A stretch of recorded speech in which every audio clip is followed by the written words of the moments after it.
Como as senhoras senadoras e os senhores senadores bem sabem, amanhã terá início no plenário do Senado Federal a discussão sobre o PLS 224 de 2013, que é complementar, que dispõe sobre o contrato de trabalho doméstico e dá outras providências, e se propõe a regulamentar a emenda constitucional número 72, resultante da aprovação da PEC 66 de 2008, conhecida como a PEC das Domésticas.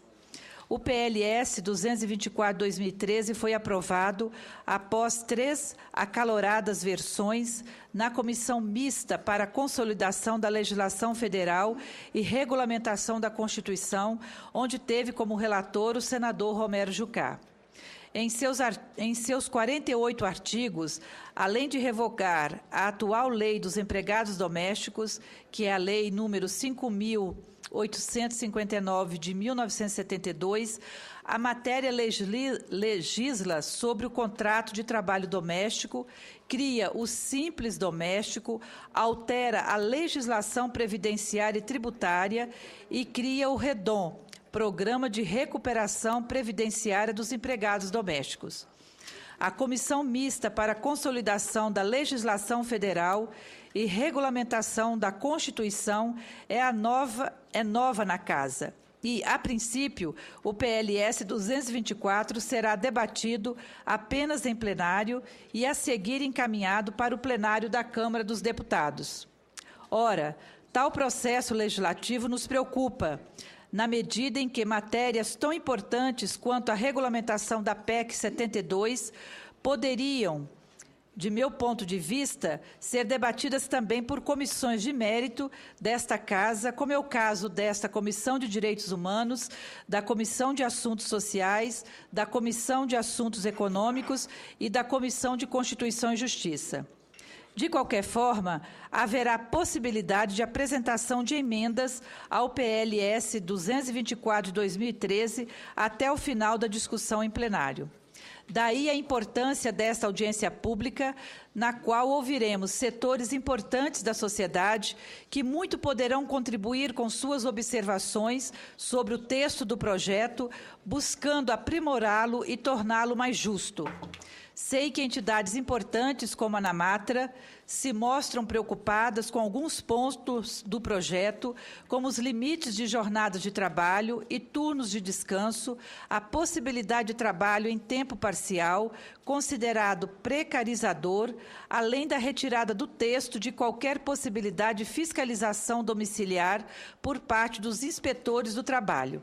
Sei que a fórmula alternativa poupança do empregador, de pagamento de indenização de 40% do FGTS por indenização sem justa causa, desagrada a muitos setores dos empregados domésticos que gostariam que fosse utilizada a mesma fórmula aplicada aos demais trabalhadores. Enfim, ainda há muito para ser debatido sobre o tema e o Senado não pode se furtar a cumprir seu papel neste processo. Estamos aqui para ouvir a sociedade e, na medida em que as senhoras e senhores parlamentares presentes se sentirem convencidos, poderão apresentar as emendas que entenderem justas. De minha parte, faço questão absoluta de apoiar o parágrafo único do artigo 1º, que proíbe o trabalho doméstico para menores de 18 anos. Esta proibição, pasmem, foi quase derrubada durante os trabalhos da comissão mista, tendo permanecido por bom senso do relator e eficaz trabalho da Comissão Nacional de Erradicação do Trabalho Infantil, a quem eu parabenizo. A proibição da contratação de menores de 18 anos para desempenho de trabalho doméstico é coerente ao compromisso do Brasil ao aderir à Convenção 182 da Organização Internacional do Trabalho, referente às piores formas de trabalho infantil. Esta convenção foi regulamentada por meio do Decreto 6.481 de 2008, que criou a chamada lista TIP, da qual consta o trabalho doméstico. Brasília sediará de 8 a 10 de outubro deste ano a terceira Conferência Global de trabalho infantil. E é com muita convicção que reafirmo o compromisso desta Comissão de Direitos Humanos do Senado Federal de não permitir que o trabalho infantil doméstico continue tirando crianças e adolescentes das escolas e do lazer, deixando-as absolutamente vulneráveis ao que acontece entre as quatro paredes de domicílios, que são, relembro, invioláveis para fins de fiscalização do trabalho. Sabemos que as dificuldades enfrentadas até hoje pelos empregados domésticos, em sua maioria mulheres, é resultado de um processo histórico. O Brasil se configurou como nação, tendo como bases ideológicas e políticas o patriarcalismo, o racismo, o elitismo e o preconceito. A escravidão acabou apenas há 125 anos. A CLT, que este ano completou 70 anos, excluiu a categoria de trabalhadores domésticos de sua proteção. A Constituição vigente, que completou 25 anos, tampouco garantiu isonomia de tratamento aos trabalhadores domésticos, vis-à-vis os demais trabalhadores rurais e urbanos. É apenas 25 anos, repito, após a promulgação da Constituição, que o Congresso Nacional está discutindo a equiparação de direitos deste importante setor da nossa sociedade, que emprega quase 7 milhões de pessoas, 93% mulheres e, destas, 57% negras, dados do IBGE. São 7 milhões de mulheres que permitem que outras tantas possam sair de suas casas tranquilas para desenvolver suas atividades em outros setores da economia. É imensa a nossa responsabilidade e desejo de que esta audiência pública seja uma peça importante na construção de uma legislação justa e reparadora para todos os empregados domésticos deste país. Antes de conceder a palavra aos nossos convidados, eu quero aqui fazer alguns registros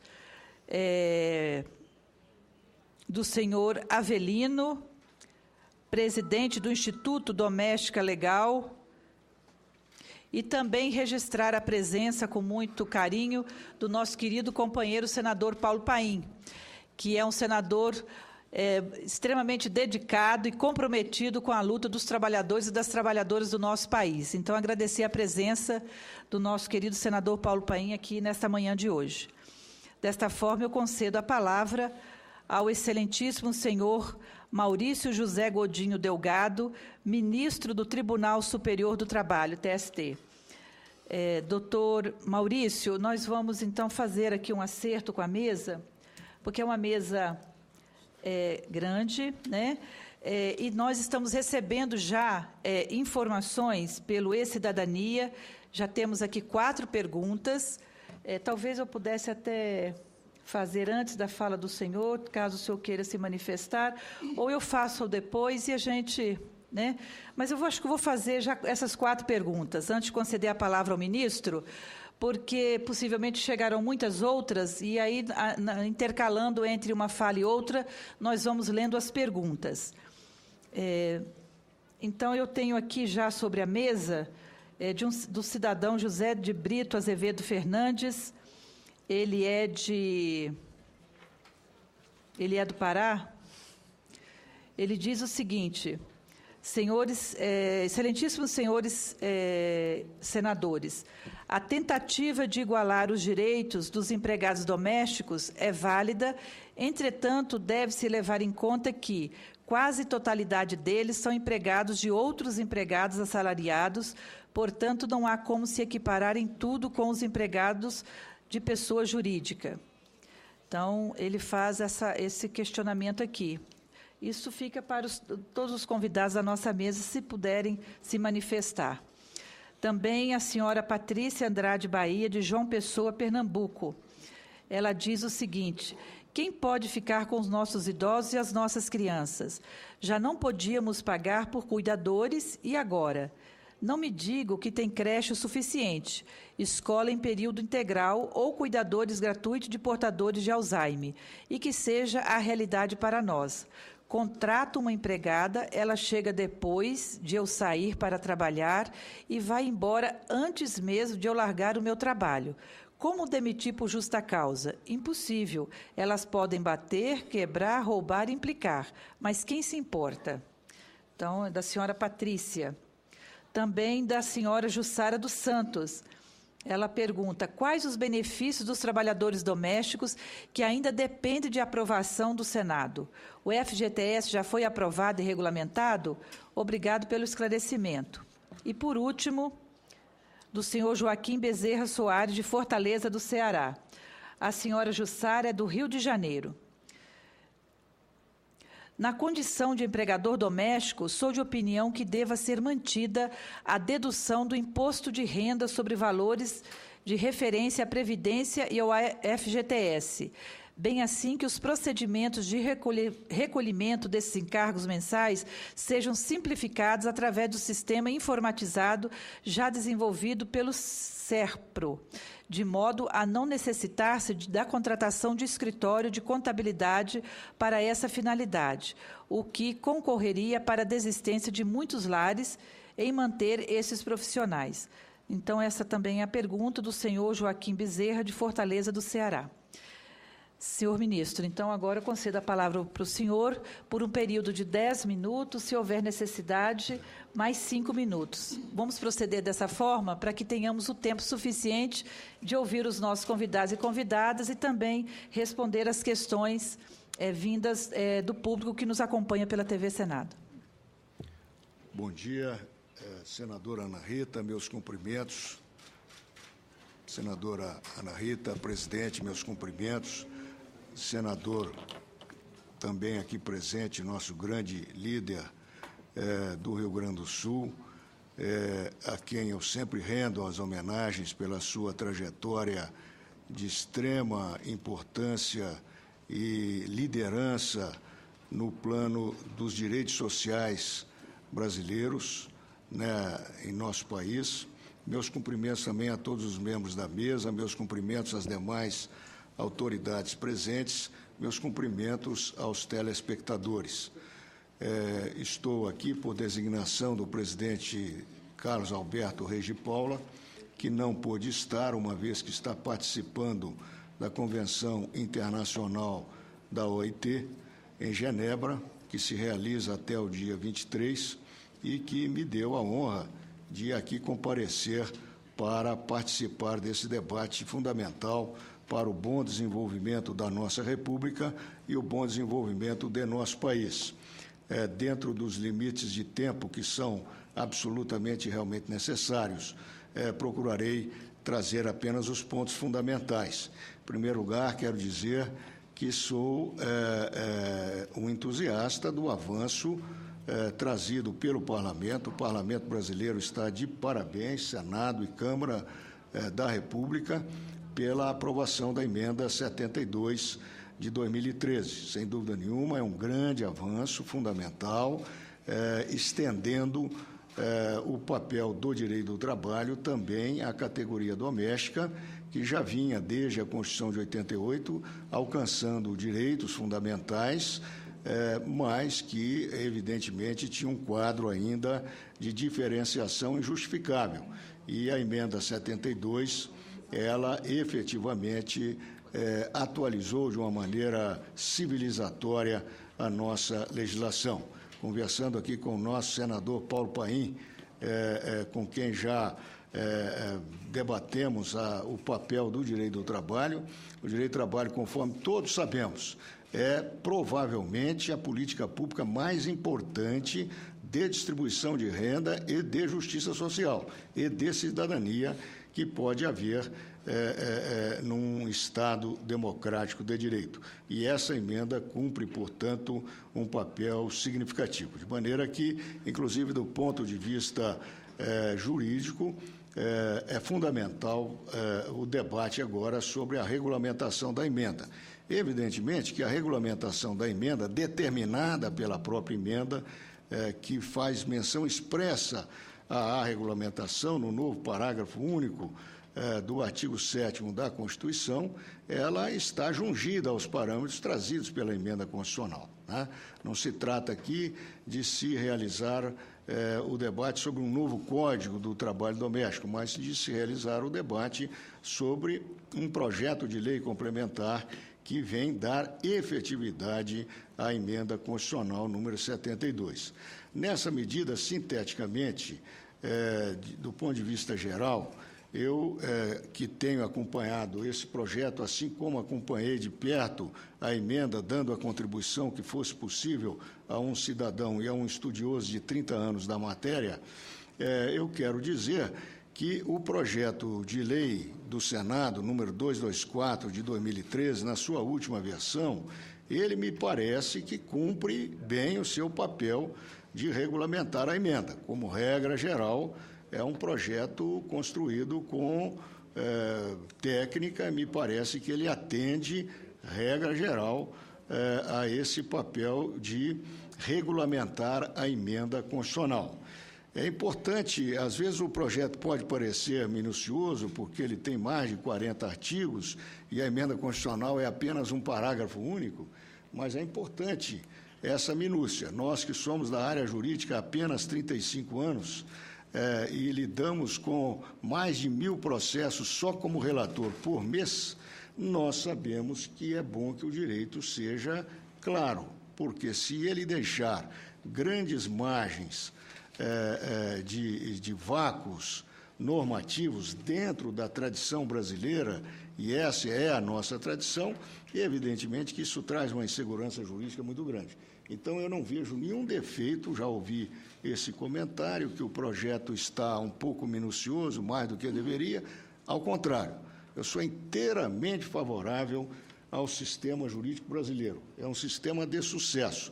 Nós não podemos nos comparar com outros países que têm um sistema jurídico diferente. Vamos lembrar que os nossos diplomas legais de melhor qualidade são todos diplomas legais analíticos, de maneira que é normal que o projeto tenha essa dimensão.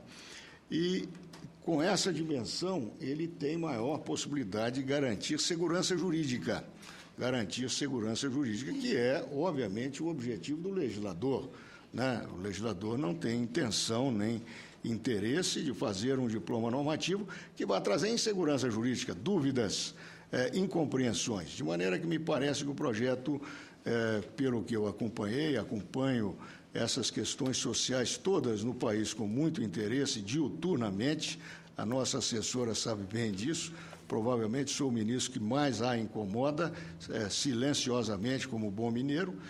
Estou informado sobre essa dinâmica, faz parte do meu trabalho, da minha vocação e do meu papel na área jurídica. Eu noto que o projeto ele foi objeto de um debate muito amplo dos setores sociais, os mais diversificados setores sociais. É interessante que, às vezes, ele mudava da noite para o dia, da manhã para a tarde, e eu acompanhando as modificações. Isso produto do debate, do diálogo. Então, eu louvo esse papel do parlamento, é um papel democrático de grande relevância, e, naturalmente, o projeto também tem que expressar as duas ou várias visões que existem sobre a regulamentação do trabalho doméstico. Ele jamais vai expressar uma única visão, mas creio que a síntese é de boa qualidade.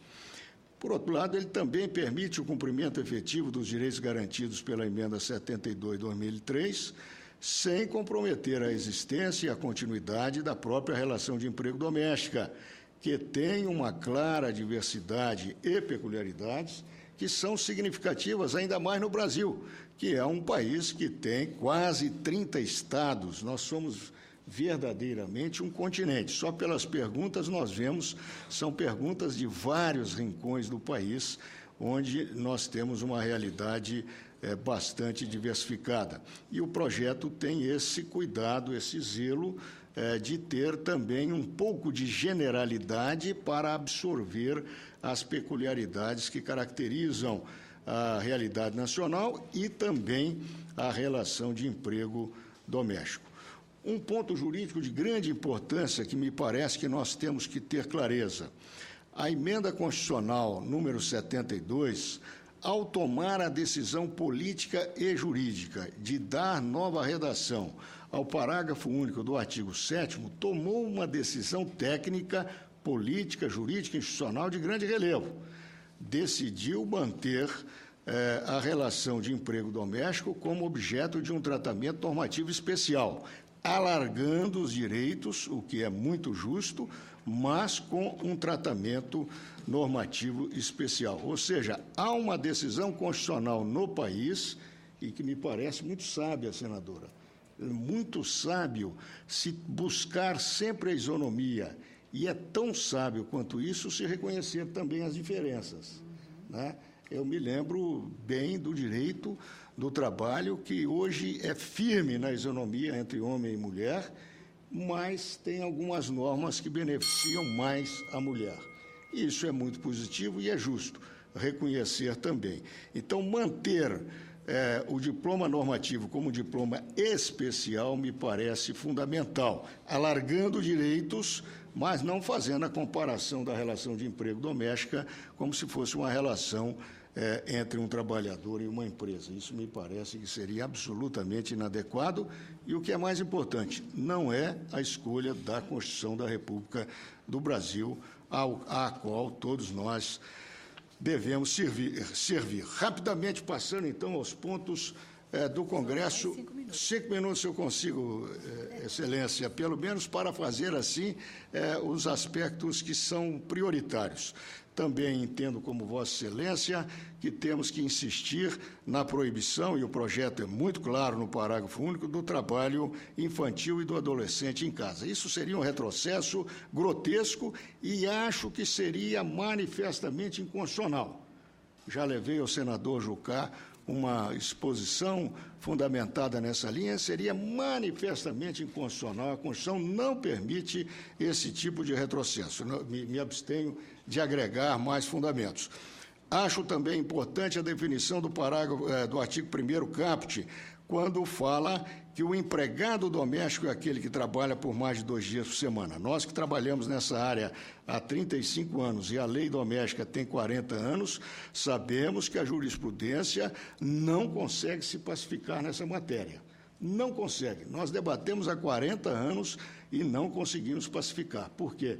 Porque há uma tendência muito forte de se alargar esse conceito em prejuízo das trabalhadoras. É natural, nós compreendemos, o direito é assim mesmo, é controvertido. Então, creio que foi uma decisão sábia do projeto em fixar esse parâmetro dos 2 dias, porque isso, então, liquida o debate em favor das trabalhadoras, porque aqui, seguramente, nós teremos a inclusão de pelo menos 2 milhões de pessoas como empregadas normais, sem maiores debates, aquele trabalhador que trabalha 3 dias, 4 dias na semana. De maneira que acho que foi sensato, prudente, correto o projeto tomar essa decisão. Eu vi alguns aspectos que poderiam, quem sabe, sofrer um aperfeiçoamento, quem sabe esse banco de horas, ao invés de 12 meses, quem sabe passar para 3 meses. É uma ponderação que eu faço. Ele deve existir? Acho que sim, porque senão fica muito difícil fazer a gestão, porque o banco de horas dá uma certa flexibilidade para o empregador doméstico, pactuado bilateralmente por escrito. Mas realmente concordo que 12 meses, tenho ouvido muitas críticas nessa linha, talvez, quem sabe, reduzir para 3 meses, e aí nós teríamos um ponto de equilíbrio. Um aspecto que me parece, tentando ser muito rápido e sendo seletivo, mas isso aqui me parece importante, no projeto anterior, no dia anterior à aprovação do projeto, o último que eu li, estive, inclusive, com o senador Jucá e homenageei o trabalho realmente muito bem feito do ponto de vista técnico e democrático pelo senador relator, mas lá naquele projeto constava algumas regras sobre a fiscalização trabalhista, a fiscalização pelos auditores fiscais do trabalho. E me pareceu inteligente a proposta constante do projeto, tanto que me abstive de fazer maiores considerações na época. Por quê? Porque nós temos o artigo 5º, 11 da Constituição, senadora, que é taxativo. A casa é o asilo inviolável do indivíduo, não podendo ser penetrada de nenhuma maneira.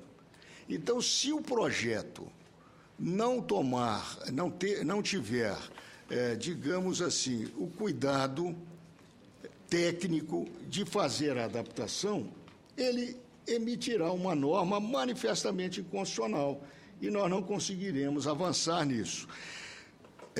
A versão final do projeto, me parece que produto de um debate, de um acordo, como é normal no processo parlamentar, remeteu pura e simplesmente para a CLT. Se nós ficarmos dentro da técnica jurídica, isso é uma decisão, com todo respeito, manifestamente inconstitucional. Por quê? Porque a Constituição não autoriza que o auditor fiscal do trabalho penetre na residência das pessoas com a mesma desenvoltura que ele penetra na empresa. Isso é manifestamente inconstitucional. O que vai acontecer? Olha o que diz o artigo 5º 11. A casa é asilo inviolável do indivíduo, ninguém nela podendo penetrar sem consentimento do morador, salvo em caso de flagrante delito, um caso muito peculiar, ou desastre, também muito peculiar e raro, ou para prestar socorro, também muito peculiar e raro, ou durante o dia por determinação judicial. Então, a Constituição é taxativa, não há como resolver essa questão pelas regras gerais da CLT, que resultam na fiscalização dos estabelecimentos agrários, industriais, comerciais, bancários, etc., etc. É preciso ter uma norma especial, na linha do que previa anteriormente o projeto, porque o projeto previa, na linha do dia anterior à aprovação final, que houvesse, primeiro, possibilidade de um acompanhamento pelo morador. Isso é uma possibilidade. A segunda possibilidade, autorização judicial.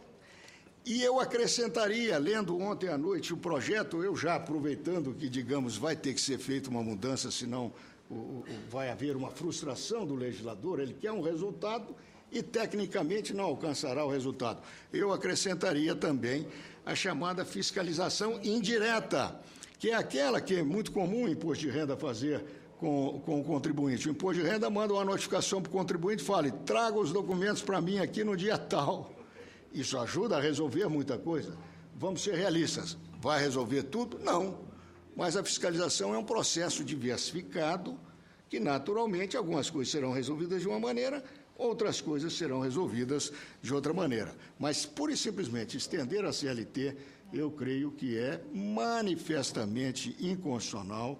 Não adianta colocarmos isso na lei e o resultado será zero. E aí será o pior resultado do mundo, porque não terá possibilidade nenhuma de fiscalização, porque a norma foi considerada inconstitucional. De maneira que tenho que me encerrar, respeitando aí os 15 minutos, essas são as minhas ponderações, pelo menos neste momento, considerando a exiguidade do tempo, senadora. Muito obrigado.